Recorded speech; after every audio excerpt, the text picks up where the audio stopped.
So hey everyone, welcome back to our YouTube channel. आज हम आ गए हैं आपके पास एक न्यू लेसन प्लान की वीडियो लेके, जिसका विषय है हमारा नागरिक शास्त्र और हमारा प्रकरण है राष्ट्रीय पर्व।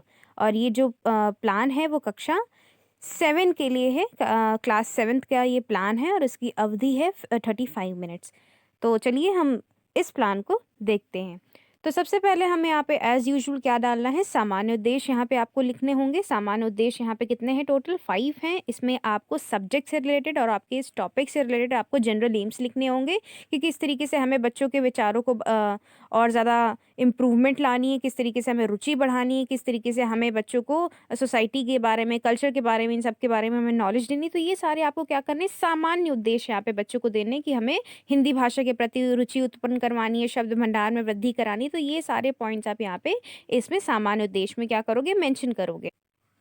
फिर हमारे नेक्स्ट पेज में हेडिंग डलेगी विशिष्ट उद्देश्य की, जिसे हम स्पेसिफिक एम बोलते हैं। तो इसमें हमारे ज्ञानात्मक उद्देश्य आएंगे, बोधात्मक उद्देश्य आएंगे और क्रियात्मक उद्देश्य आएंगे, जिसमें हम दो दो पॉइंट मेंशन करेंगे। ज्ञानात्मक में हम यहाँ पे ज्ञान के बारे में पॉइंट मेंशन करेंगे। बोधात्मक में हम यहाँ पे अंडरस्टैंडिंग कह सकते हैं कि बच्चों को इस टॉपिक के बारे में, जैसा कि हमारा राष्ट्रीय पर्व है तो राष्ट्रीय पर्व में अंतर कर सके और राष्ट्रीय पर्व से उन्हें पता चल सके कि कौन कौन से होते हैं।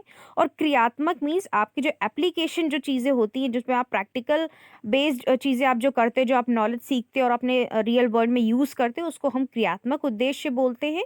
तो जो भी हमारा राष्ट्रीय पर्व है उसको हम अपने दैनिक जीवन में किस तरीके से उपयोग कर सके, तो ये पॉइंट आप यहाँ पे मेंशन करोगे। जब ये आपके विशिष्ट उद्देश्य आप लिख लोगे, फिर उसके बाद में यहाँ पे शिक्षण सहायक सामग्री यहाँ पे आप मेंशन करोगे। जो जो आपने टीचिंग करते टाइम यहाँ पे टीचिंग एड का यूज़ किया था, मटेरियल का यूज़ किया था, वो यहाँ पे आप मेंशन करोगे। जैसे कि आप फ्लैग वगैरह दिखा सकते हो, यहाँ पे आपने जो भी और रियलिया का यूज़ किया था वो यहाँ पे आप मेंशन कर सकते हो। उसके बाद में पूर्व ज्ञान की, प्रीवियस नॉलेज की यहाँ पे हेडिंग डलेगी कि बच्चों को त्योहारों के बारे में सामान्य जानकारी होनी चाहिए, जिससे कि बच्चा रिलेट कर सके इस टॉपिक को। नेक्स्ट पेज पे आपके आ जाते हैं प्रस्तावना प्रश्न, इंट्रोडक्टरी क्वेश्चंस, जिसमें आपकी दो हेडिंग्स डलेंगी यहाँ पे, छात्र अध्यापिका क्रिया की और छात्र अनुक्रिया की। छात्र अध्यापिका क्रिया में आप जो क्वेश्चंस स्टूडेंट से पूछोगे, अपने क्लासमेट से पूछोगे, वहाँ पे मेंशन होंगे। और छात्र अनुक्रिया में जो स्टूडेंट्स रिस्पॉन्स देंगे, जो जो स्टूडेंट्स आंसर देंगे, वो यहाँ पे मेंशन होंगे। और याद रखिएगा, जो भी आप क्वेश्चन पूछेंगे, जो भी आप यहाँ पे क्वेश्चन पांचों लिखेंगे, वो एक दूसरे से क्या होने चाहिए, इंटरकनेक्टेड होने चाहिए, एक दूसरे से मिलते जुलते होने चाहिए। जैसा कि आप पहला प्रश्न देख पा रहे हो, हम किस देश में रहते हैं, तो बच्चा आंसर करेगा भारत देश में रहते हैं। और भारत से ही आपको दूसरा क्वेश्चन बनाना है, एक दूसरे से क्या करना है, क्वेश्चन मिलते जुलते होने चाहिए, ऐसा। नेक्स्ट पेज पे हमारी स्पष्टीकरण की हेडिंग आ जाएगी, जिसमें आपके कॉलम्स बनेंगे शिक्षण बिंदु के, छात्र अध्यापिका क्रिया की और छात्र अनुक्रिया की। छात्र अध्यापिका क्रिया में आपके जो दो डेवलपमेंट्री क्वेश्चन होंगे आपके शिक्षण बिंदु से, उसका यहाँ पे आप प्रश्न लिखोगे। फिर उससे रिलेटेड जो बच्चे रिस्पॉन्स करेंगे वो यहाँ पे छात्र अनुक्रिया में लिखा जाएगा। जैसे कि आप देख पा रहे हो, गणतंत्र दिवस हमारा शिक्षण बिंदु है, उससे रिलेटेड हमारे दो क्वेश्चन यहाँ पे फॉर्म किए गए हैं। फिर उसके बाद में इसी से रिलेटेड हम यहाँ पे क्या देंगे, स्पष्टीकरण देंगे, एक्सप्लेनेशन देंगे, जिसको छात्र ध्यानपूर्वक सुनेंगे। और आपका स्पष्टीकरण 5 to 6 लाइन का ज़रूर से होना चाहिए, ये नहीं कि आप 2-3 लाइन में फिनिश कर रहे हो।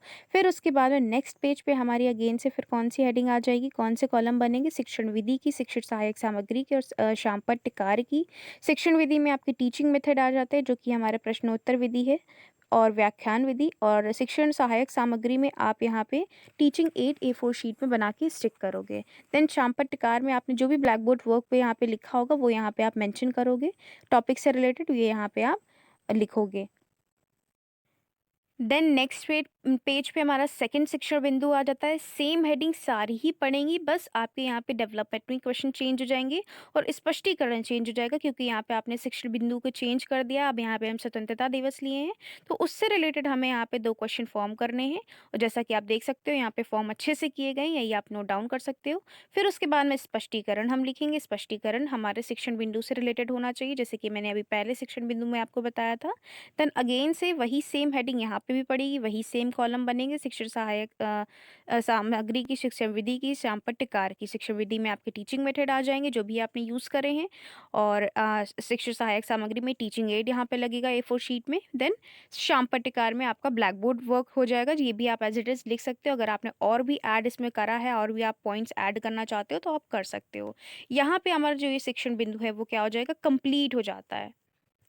नेक्स्ट पेज पे हमारा तीसरा शिक्षण बिंदु आ जाता है, जिसमें हमारी फिर से सेम कॉलम चलेंगे। शिक्षण बिंदु छात्र अध्यापिका क्रिया, छात्र अनुक्रिया, दो डेवलपमेंट क्वेश्चन, स्टूडेंट्स के रिस्पॉन्स, देन यहाँ पे स्पष्टीकरण। स्पष्टीकरण के बाद में छात्र ध्यानपूर्वक आपकी ये बात सुनेंगे, यहाँ पे आप मेंशन करोगे एज इट इज जैसे इसमें मेंशन है। फिर अगेन से यहाँ पे शिक्षण विधि, शिक्षण सहायक सामग्री, शाम पट्टिकार। आप ये याद रखिए, शिक्षण बिंदु जो भी आप लेंगे तो ये सारी हेडिंग आपकी एज इट इज सेम रहेंगी, बस आपका कॉन्टेंट, आपके क्वेश्चन चेंज होंगे, बाकी आपके ये सारी हेडिंग्स चेंज रहेंगी। आपका श्याम पट्टिकार जो भी आप करोगे वो यहाँ पे श्याम पट्टिकार में मेंशन करोगे। आप जो भी टीचिंग विधि या टीचिंग मेथड जो भी यूज़ करोगे वो यहाँ पे मेंशन करोगे। सेम एज इट इज़ ये आपकी हेडिंग रहेंगी, चाहे आप 2 शिक्षण बिंदु लो, चाहे आप 3 शिक्षण बिंदु लो।